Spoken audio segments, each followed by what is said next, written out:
In this tutorial, you will learn how to make animated GIFs using Photoshop. First, you will need a clip you want to make into an animated GIF. Open the video with Photoshop. To do this, go to File, Import, Video Frames to Layers, then select the video file you want. I'm using a clip I made using the screen capture program Camtasia. You can use any kind of video clip, but you want to use something that is no more than 5 seconds long. Otherwise, the file will be too large and it will take too long to load. You can choose to import the entire video from beginning to end, or you can use the sliders to select a smaller portion of the clip. Limiting the frames will make the file smaller, but will make the video more choppy. Once the video frames are layers, go to File, Save for Web.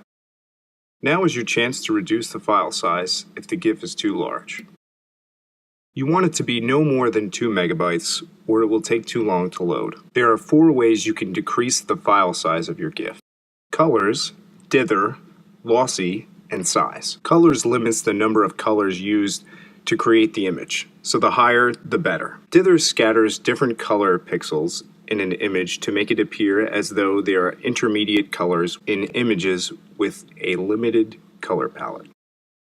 Lossy causes an intentional drop in quality. A lower setting is better, but some lossiness might be necessary to make your file small enough.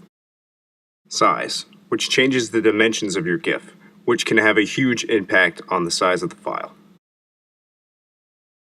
Once your GIF is in an appropriate size, save and share.